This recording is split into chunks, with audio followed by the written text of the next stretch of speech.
kelompok 2 mata kuliah retorika. Pada kesempatan kali ini, kami dari kelompok 2 akan membahas tentang pengaturan-pengaturan dalam berpidato.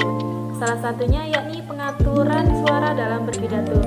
Jadi, pengaturan suara dalam berpidato merupakan hal penting yang harus diperhatikan sebelum melakukan kegiatan berpidato karena bertujuan untuk memperjelas suara kita ketika menyampaikan pidato. Adapun dalam pengaturan berpidato memiliki beberapa aspek. Yang pertama yakni intonasi, kedua volume, ketiga kecepatan dan jeda. Intonasi sendiri merupakan tinggi rendahnya suara ketika melakukan kegiatan berbicara di depan umum, khususnya ketika berpidato.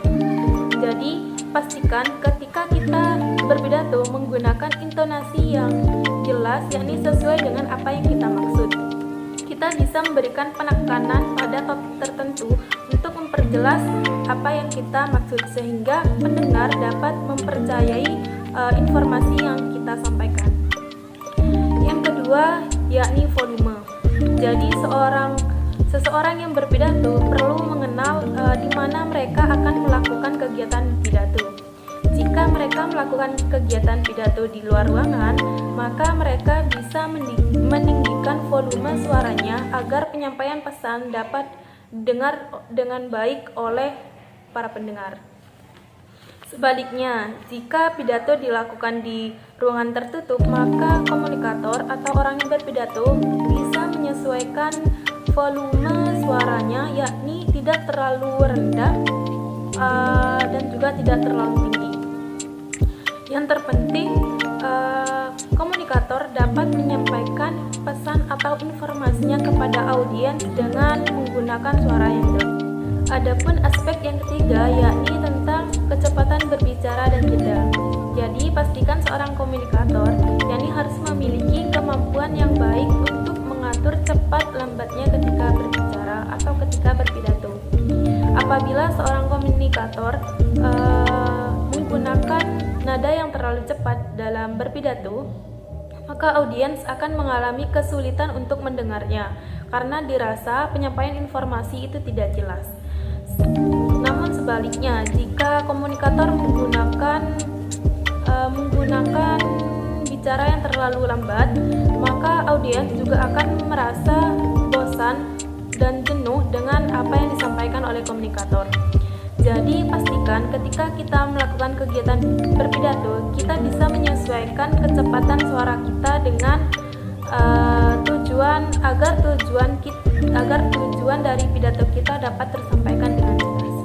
Selain itu, komunikator juga harus memperhatikan penggunaan jeda dalam berbicara.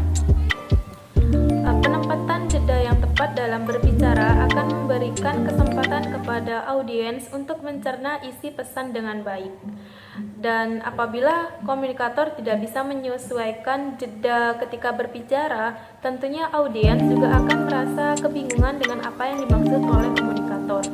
Maka dari itu, komunikator harus benar-benar mengetahui kapan harus berhenti ketika berbicara. Dapat ditarik kesimpulan bahwa ketika seseorang melakukan kegiatan berpidato, seseorang harus benar-benar memperhatikan dari aspek intonasi, volume, kecepatan berbicara, dan jeda untuk menghasilkan suara yang jelas kepada audiens.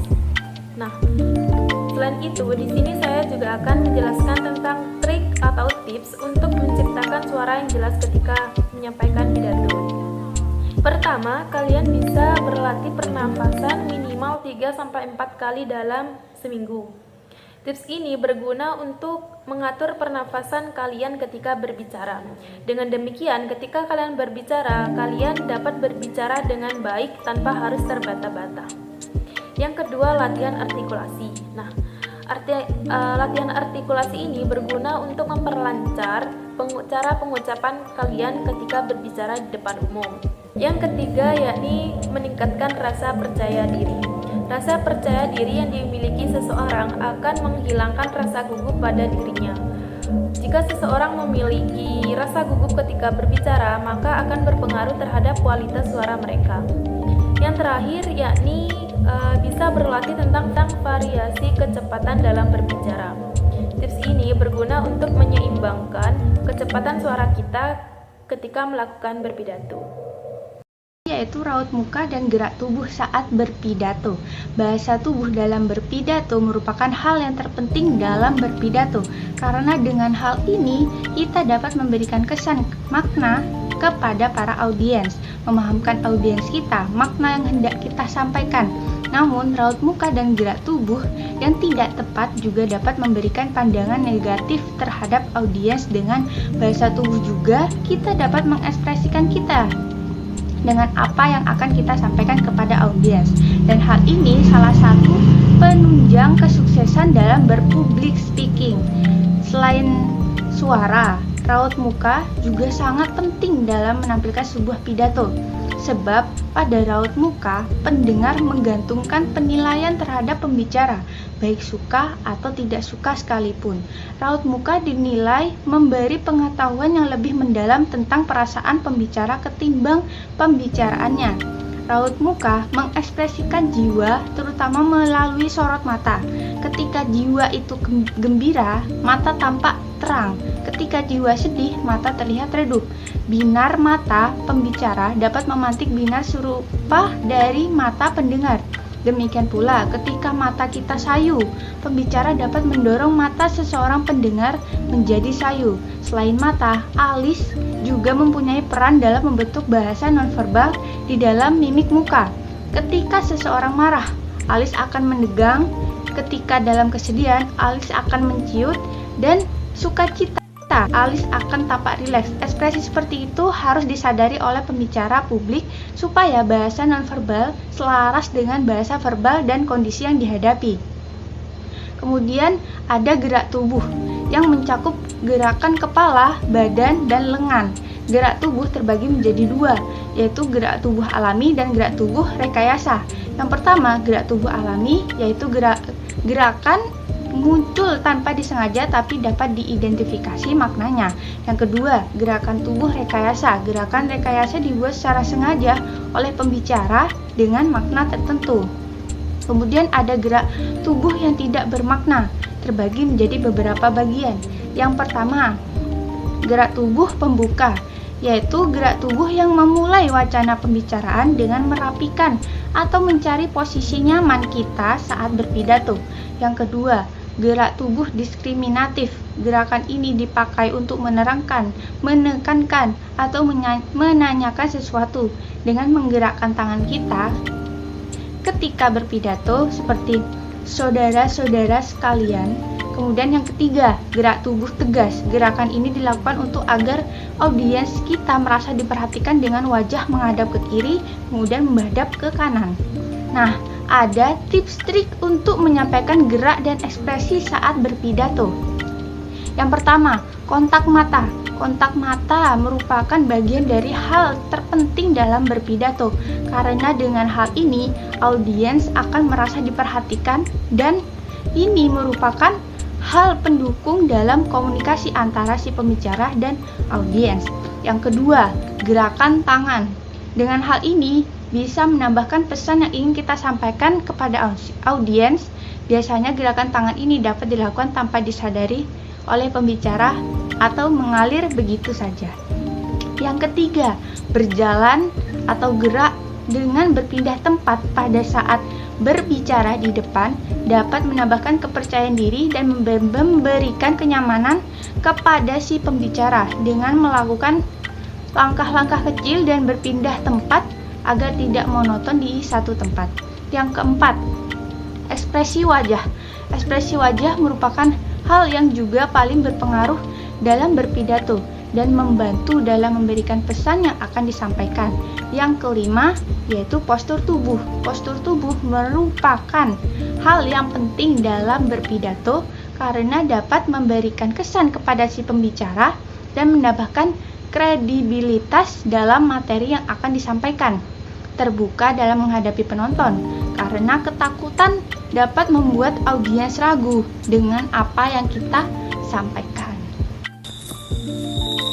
Assalamualaikum warahmatullahi wabarakatuh. Halo teman-teman, sebelumnya perkenalkan saya Rahmalia Hidayati dengan NIM akhir 113, salah satu anggota kelompok 2 mata kuliah retorika.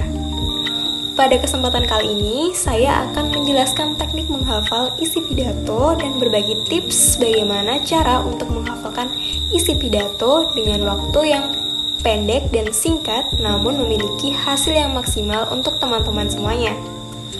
Menurut Nurul Muskobikoh pada artikelnya yang berjudul Selayang Pandang Teknik Public Speaking, teknik memoriter adalah teknik yang dilakukan dalam berbicara di depan umum dengan menghafalkan teks atau naskah yang sudah disiapkan. Sehingga pada saat pembicara akan menyampaikan pidatonya, pembicara tidak lagi menggunakan teks atau naskah yang dibuatnya karena keseluruhan isi teks sudah dihafalkan.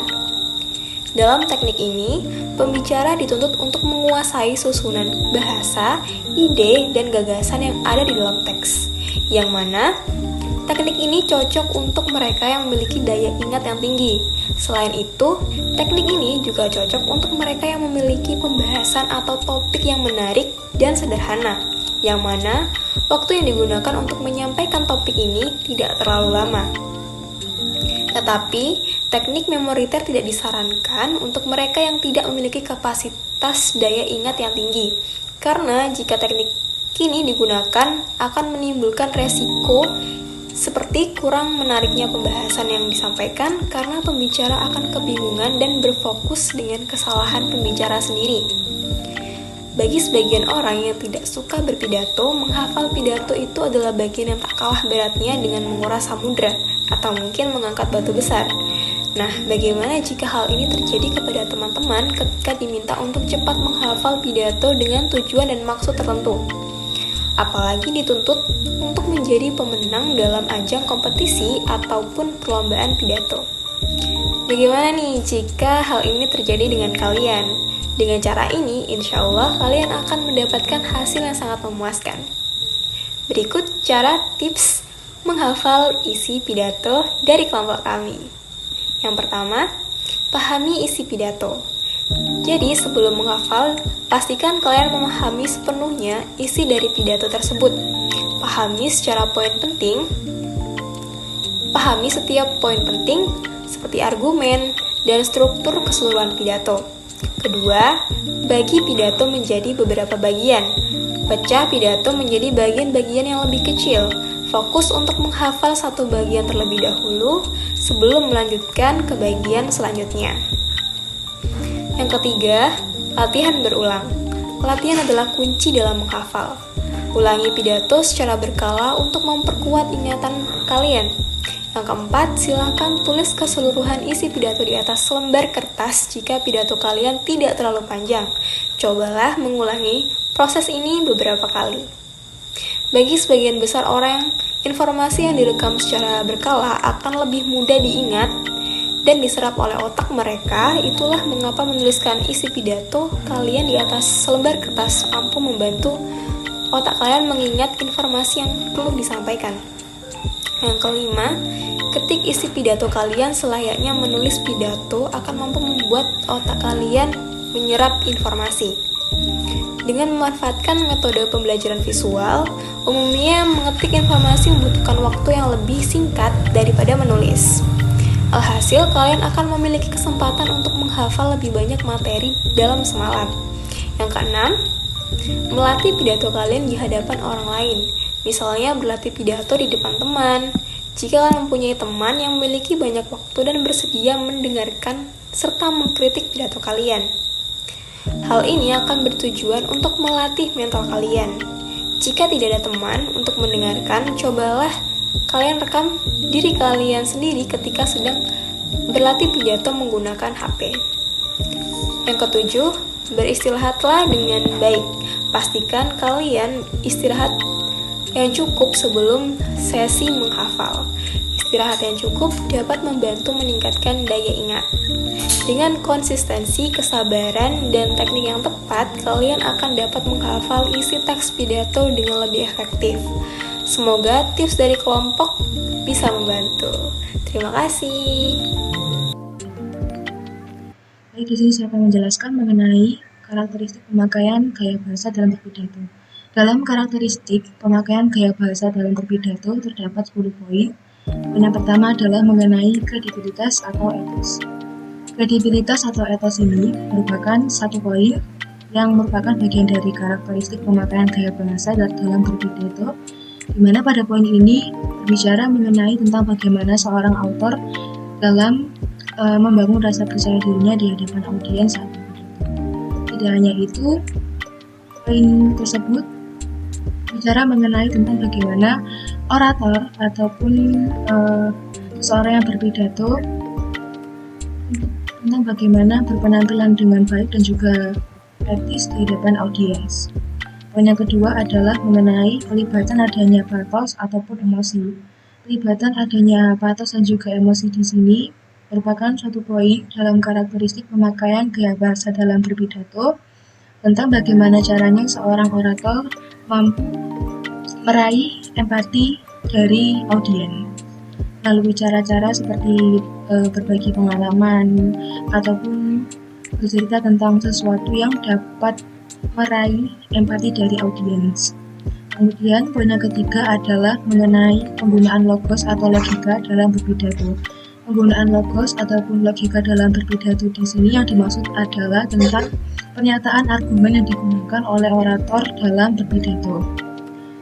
Jadi di sini orator juga ataupun diperbolehkan untuk menunjukkan data-data ataupun fakta-fakta yang sekiranya dapat memperkuat pernyataan-pernyataan yang disampaikan di hadapan audiens saat berpidato. Dalam hal ini tujuannya adalah agar informasi yang disampaikan di hadapan audiens dapat lebih mudah dipahami serta mudah untuk diterima. Kemudian poin yang keempat adalah tentang penggunaan gaya bahasa figuratif dan juga dalam berpidato. Penggunaan gaya bahasa yang figuratif dalam berpidato di sini seperti orator menggunakan istilah ataupun majas-majas seperti majas perbandingan ataupun simile, seperti penggunaan kata seperti ataupun ibarat dalam penyampaian pernyataan di hadapan audiens. Adapun juga penggunaan majas hiperbola untuk bertujuan untuk melebih-lebihkan penyampaian untuk menekankan poin tertentu. Kemudian ada melakukan repetisi ataupun pengulangan pada penyampaian konteks. Dalam berpidato, adanya repetisi pada suatu konteks yang disampaikan memiliki tujuan untuk mengulang suatu kata pada konteks pada awal kalimat dengan tujuan untuk menekankan pesan yang hendak disampaikan. Kemudian terdapat repetisi di tengah kalimat dengan tujuan untuk memberikan efek yang sama. Kemudian pemakaian struktur kalimat yang serupa untuk menciptakan ritme sekaligus menguatkan pesan yang disampaikan di hadapan audiens.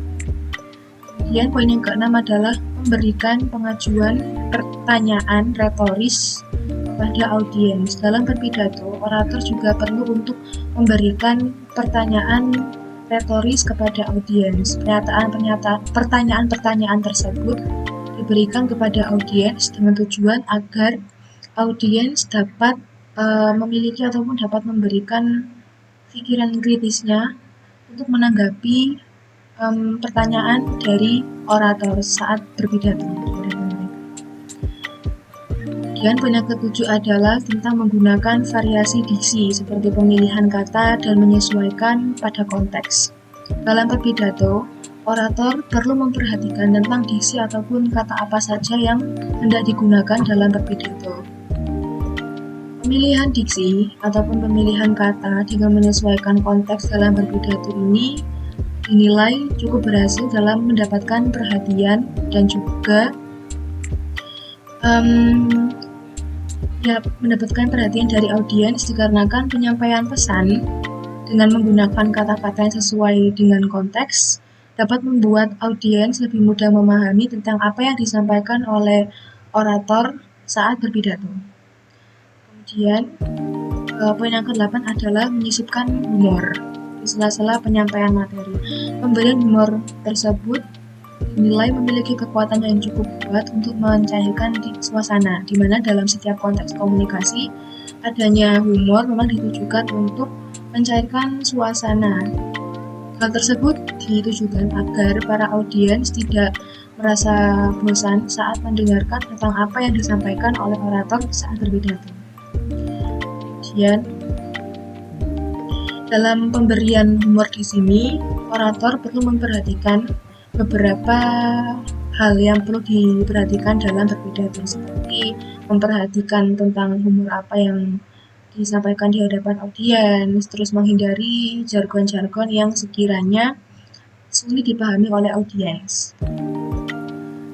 Poin yang ke-9 adalah mengenai penggunaan pola kalimat yang sederhana namun cukup jelas serta menghindari jargon. Seperti pada penjelasan sebelumnya, pada poin ini penggunaan pola kalimat sederhana ditujukan agar audiens dapat lebih mudah mencerna tentang apa yang disampaikan oleh orator dalam isi konteks pidato yang disampaikan. Kemudian penggunaan jargon-jargon ini sebenarnya orator perlu memperhatikan tentang kalimat jargon apa yang akan digunakan, seperti menghindari kata jargon yang istilahnya sulit dipahami oleh audiens, terus menghindari juga penggunaan kalimat panjang dan juga berbelit dalam penggunaan kalimat saat menyampaikan pernyataannya. Terus yang terakhir adalah menggunakan jeda pada informasi yang disampaikan serta penggunaan intonasi suara yang tepat pada saat orator menyampaikan pesan dalam berpidato. Dalam berpidato, orator perlu memperhatikan adanya penggunaan jeda dalam berpidato. Hal tersebut memiliki tujuan, yakni agar audiens dapat mendapatkan kesempatan waktu untuk mencerna informasi sekaligus agar orator dapat menekankan poin penting. Kemudian adanya pengaturan intonasi suara memiliki tujuan agar penyampaian isi pidato lebih menarik sekaligus lebih dinamis. Assalamualaikum warahmatullahi wabarakatuh. Perkenalkan, nama saya Madinatul Munawwarah dengan ekor NIM 135. Jadi di sini saya akan menjelaskan atau melanjutkan materi yang telah sebelumnya dijelaskan oleh teman saya. Di sini saya akan menjelaskan mengenai penyusunan kerangka isi teks pidato. Penyusunan kerangka isi teks pidato ini terbagi menjadi 4. Yang pertama yaitu pesan pembuka. Seperti namanya, pesan pembuka ini adalah pembukaan atau awalan yang ada dalam suatu teks pidato. Pesan pembuka ini bertujuan agar pembicara dapat menjalin hubungan dengan audiens. Menjalin hubungan dengan audiens ini dapat berbagai macam caranya, bisa saling dengan menyapa, bisa saling dengan tanya jawab, atau bahkan hanya sekedar memberi salam hormat. Tapi bukan salam hormat seperti ini ya. Nah, contoh dari pesan pembuka dalam suatu teks pidato itu seperti ini. Assalamualaikum warahmatullahi wabarakatuh. Yang terhormat Bapak Bupati Sampang, yang terhormat Bapak Wakil Bupati Sampang, pertama-tama marilah kita panjatkan puji dan syukur atas kehadiran Tuhan Yang Maha Esa. Kurang lebih seperti itu bisa dikatakan sebagai pesan pembuka. Yang kedua yaitu penyampaian ilustrasi. Penyampaian ilustrasi ini adalah penggunaan contoh konkret fenomena faktual. Jadi sesuatu yang menggambarkan apa yang disampaikan oleh pembicara. Gunanya penyampaian ilustrasi ini adalah sebagai penguat agar materi yang disampaikan oleh pembicara dapat lebih dipercaya oleh audiens, sedangkan audiens juga dapat lebih mengerti atau lebih memahami tentang apa materi yang disampaikan oleh pembicara. Yang kedua, pernyataan umum. Maksudnya yang ketiga ya. Yang ketiga adalah pernyataan umum. Pernyataan umum ini adalah ungkapan atau proposisi atau sesuatu yang menggambarkan tentang apa materi yang disampaikan oleh pembicara atau pandangan umum pembicara terhadap materinya sendiri. Gunanya atau manfaat dari pernyataan umum ini adalah menggarisbawahi pokok-pokok utama. Pernyataan umum ini adalah langkah yang ketiga, jadi otomatis ada setelah pesan pembuka dan penyampaian ilustrasi. Terus juga pernyataan umum ini berguna sebagai landasan argumen. Mengapa sebagai landasan argumen? Ya karena pada keempat ini atau langkah keempat itu adalah argumen. Yang keempat, argumen. Argumen yaitu adalah penyajian alasan atau penyajian data, penyajian bukti tentang apa yang disampaikan tentang materi yang disampaikan oleh pembicara.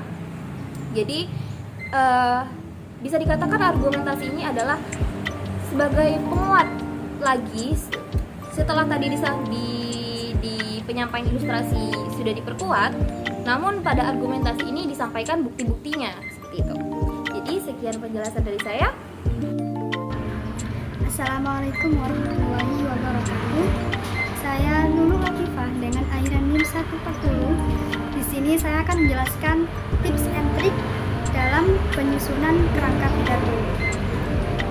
Ada beberapa tips yang dapat kita gunakan untuk mempermudah dalam menyusun kerangka pidato.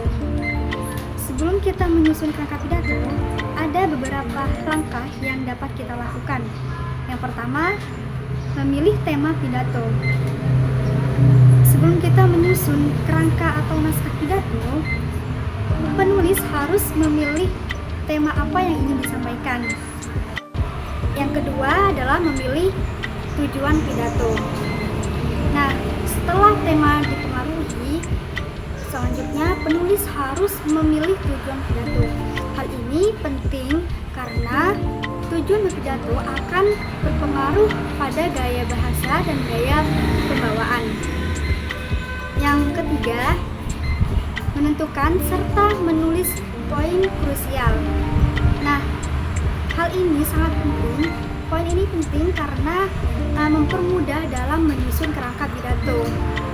Poin krusial bisa mencakup hal yang ingin lebih ditekankan atau hanya sebagai fokus primer. Pembuatan penyusunan kerangka pidato bertujuan agar naskah menjadi cukup baik dalam segi penyusunan kalimat maupun poin yang akan disampaikan sesuai dengan topik yang akan dibahas. Assalamualaikum warahmatullahi wabarakatuh. Saya Rizka Wulandari dengan akhiran NIM 127. Di sini saya akan menjelaskan tentang karakteristik pembangunan citra diri dalam berpidato. Pembangunan citra diri dalam berpidato melibatkan beberapa karakteristik yang dapat meningkatkan keefektifan dan daya tarik pidato seseorang. Berikut adalah beberapa karakteristik penting dalam pembangunan citra diri saat berpidato.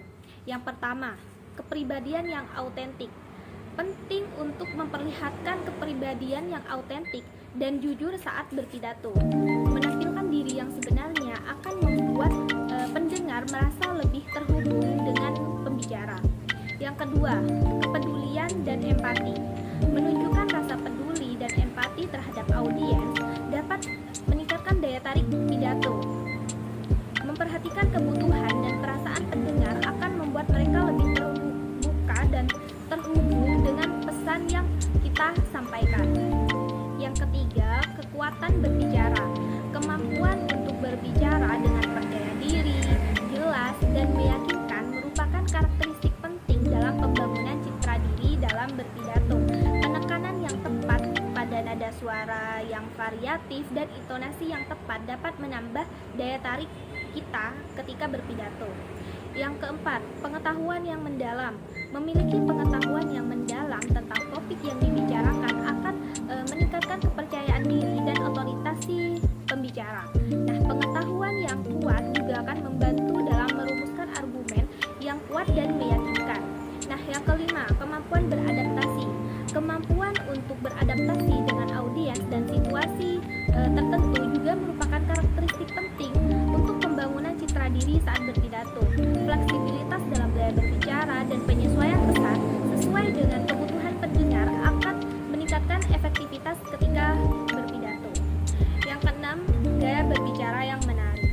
Penggunaan gaya berbicara yang menarik seperti metafora, cerita, humor, dan retorika yang kuat dapat membantu ketika berpidato itu lebih menarik dan mudah diingat oleh pendengar. Yang ketujuh, kesesuaian dengan nilai dan etika. Menyampaikan pesan dengan nilai dan etika yang baik akan memperkuat citra diri si pembicara. Nah, konsistensi antara kata-kata dan tindakan juga merupakan faktor penting dalam membangun citra diri yang positif ketika berpidato. Pembangunan citra diri dalam berpidato itu sangat diperlukan dengan menggabungkan karakteristik yang telah dijelaskan tadi dalam berpidato. Seseorang dapat memperkuat citra diri mereka dan meningkatkan pengaruh serta daya tarik dalam berkomunikasi dengan orang beberapa tips untuk membangun citra diri yang positif dalam berpidato. Yang pertama, persiapan yang matang. Nah, persiapan yang matang sebelum berpidato itu sangat-sangat penting.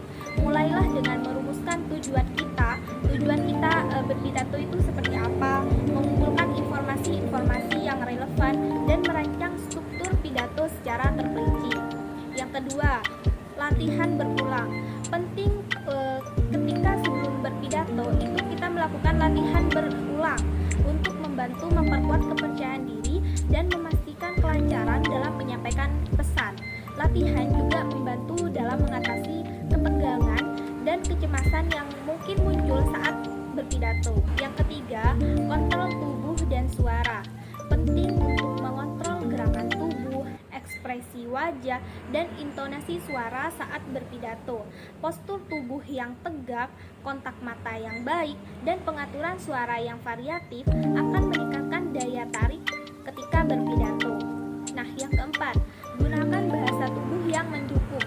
Bahasa tubuh yang mendukung pesan yang disampaikan akan membantu menekankan poin-poin penting dalam menjaga perhatian audiens.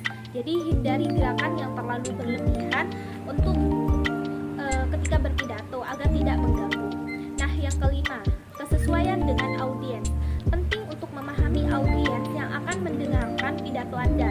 Sesuaikan gaya berbicara, bahasa, dan konten pidato dengan karakteristik dan kebutuhan pendengar untuk menciptakan koneksi yang baik. Yang keenam, gunakan cerita dan contoh. Menggunakan cerita, contoh konkret, dan ilustrasi dalam pidato dapat membantu memperjelas dan memperkuat pesan yang disampaikan. Cerita juga membantu agar penampilan pidato kita itu lebih menarik dan juga mudah diingat. Yang ketujuh, mengelola waktu yang baik. Nah, pastikan untuk mengelola waktu dengan baik saat berpidato. Hindari pembicaraan yang terlalu panjang dan terlalu singkat. Jadi, gunakan waktu dengan efisien untuk menyampaikan pesan secara jelas dan komprehensif. Nah, yang kedelapan, yang terakhir, menerima umpan balik. Jadi, terima umpan balik dari orang lain tentang pidato Anda. Evaluasi kinerja Anda juga secara objektif, dan gunakan umpan balik itu untuk terus meningkatkan kualitas pidato Anda di masa mendatang. Dengan menerapkan tips-tips di atas secara konsisten dan terus-menerus, Anda dapat membangun citra diri yang kuat dan efektif dalam berpidato. Praktik yang terus-menerus dilakukan juga akan membantu Anda menjadi pembicara yang lebih percaya diri, meyakinkan, dan berpengaruh. Di sini saya akan menjelaskan trik untuk meningkatkan emosional halayak atau audiens pada pidato. Yang pertama, menyapa audiens. Pada dasarnya, tahap ini memiliki tujuan yang sama dengan menebarkan senyum, yaitu untuk menarik perhatian audiens. Mengucapkan sapaan yang ramah seperti "selamat pagi". Hal tersebut bisa membuat penonton lebih antusias untuk menyaksikan pidato yang akan disampaikan. Nah, untuk yang kedua, yaitu kontak mata. Melakukan kontak mata dengan audiens merupakan salah satu cara berpidato yang seringkali dilakukan orator saat membawakan materi. Kontak mata dengan audiens bisa membantu agar pesan yang ingin kita sampaikan lebih mudah ditangkap oleh audiens. Kemudian yang ketiga, yaitu variasi nada dan intonasi. Ubah nada suara kita untuk menekankan bagian-bagian tertentu dari pidato. Naikkan suara saat menyampaikan poin penting dan turunkan saat menceritakan bagian yang lebih tenang atau introspektif. Yang keempat, yaitu bahasa tubuh yang ekspresif. Nah, teman-teman, kita bisa menggunakan gerakan tangan, ekspresi wajah, dan postur tubuh untuk mengekspresikan emosi. Bahasa tubuh yang selaras dengan kata-kata kita akan membuat pesan kita lebih kuat. Nah, yang kelima yaitu ada alat bantu. Menggunakan alat bantu merupakan salah satu cara berpidato yang bisa dilakukan agar tampil lebih maksimal. Beberapa alat bantu seperti gambar atau slide presentasi bisa membantu orator tampil lebih baik saat berpidato di depan banyak orang. Nah, alat bantu yang digunakan bisa memudahkan orator menjelaskan ide serta gagasan sehingga informasi dapat diserap dengan lebih mudah. Selain itu, cara ini juga bisa membantu mengurangi rasa grogi saat tampil di hadapan terakhir yaitu penutup yang menginspirasi. Akhiri pidato dengan kalimat yang menginspirasi dan memotivasi. Penutupan yang kuat akan meninggalkan kesan yang mendalam pada audiens. Nah, bagaimana teman-teman? Apakah kalian sudah mengetahui beberapa fakta menarik seputar berpidato? Buat yang sudah menonton dari awal, boleh dong untuk like, share, dan subscribe channel kita. Semoga apa yang kami sampaikan dapat bermanfaat dan sampai jumpa. Wassalamualaikum warahmatullahi wabarakatuh.